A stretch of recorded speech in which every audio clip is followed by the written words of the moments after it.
Hello everybody and welcome to the Expat channel. Today's topic is about the Wuhan virus.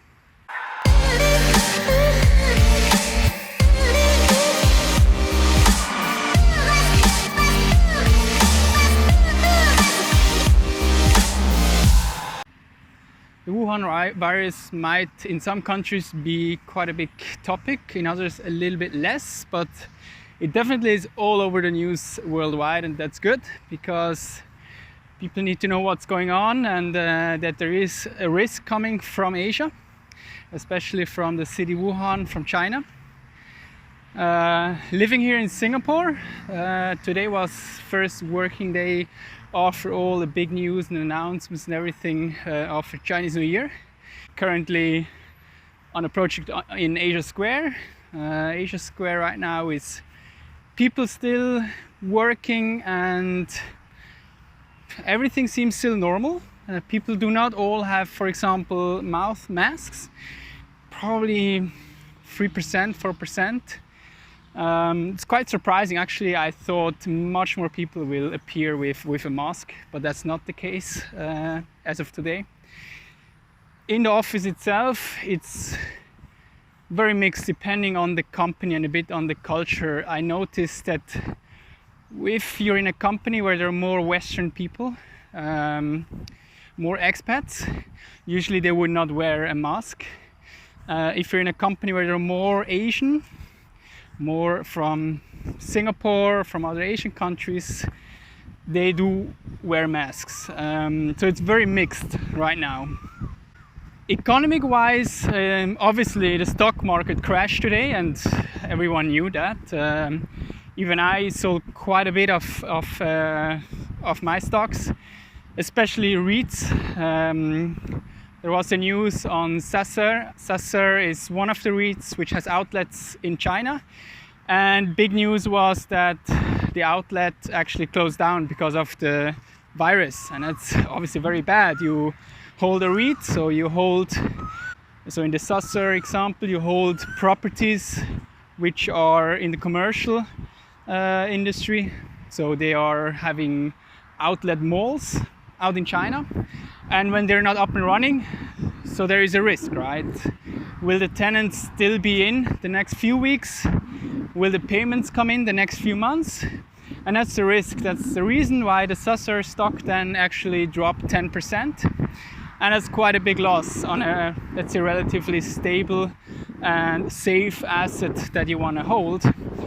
It's quite a big risk that is coming up, and it didn't stop yet. So it just started. People in China and more companies will start to have home office for their employees. That's fine, but that also means that people are not going out anymore into malls, they're not consuming, they're not shopping. The last thought is buying the next Louis Vuitton bag and the next phone. So that's quite a risk looking at consumption and looking at the general economic and the general stock market here in Asia. What I would like to add is I think a lot of countries at the moment really underestimate the situation in Asia and what consequences it will bring. We currently have Chinese New Year here in Asia, so a lot of people, workers, families, they go home to China. That's hundreds of thousands of people. They're currently at this moment all in China, and they will be flying back to their current countries where they work or where they live. That can be somewhere in APAC, but it can also be in the US or in the UK or in Germany or wherever, and they will fly back. And it could be that some of these people are infected, and that's where it starts, right? There just has to be one person flying into a country somewhere in Europe or in the US, and then people get infected. And it can be that 14 days you will not, or that person will not know and notice that he or she is infected. So that's a very high risk, and that's why I'm very surprised that a lot of countries do not yet see the severance of the situation. I don't want to mention the country specifically, but it's where I come from originally, and I read that they would not bring their citizens from Wuhan back to their home country Other countries do, such as the UK, and I hear also Germany. They would fly back their citizens back home. It's just the beginning, and a lot of countries, they're not really aware of what actually is going on. And I mean, you just have to see what currently is happening in China. When a country decides to build up 2 hospitals in such a short amount of time, it's very, very serious. We know the last few weeks stocks went really well, especially in Asia, things went really good. But I see the next few weeks a downturn, and that will be especially because of the virus, and because people, and how they will act now is they stay at home and they have other concerns than buying a new car or going out to the cinema, to a restaurant, and going out to consume. So this has an impact on your investment strategy and on how you want to continue your portfolio, right? So as I said, I sold 60% of all my assets just today.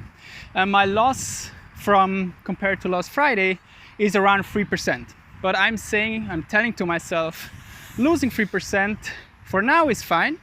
We had an uprising market the last few weeks. So a loss for now I can take. But I see the next few weeks it will even go worse. Well, we'll see, right? I can't predict the future. It's just my guess and my predictions.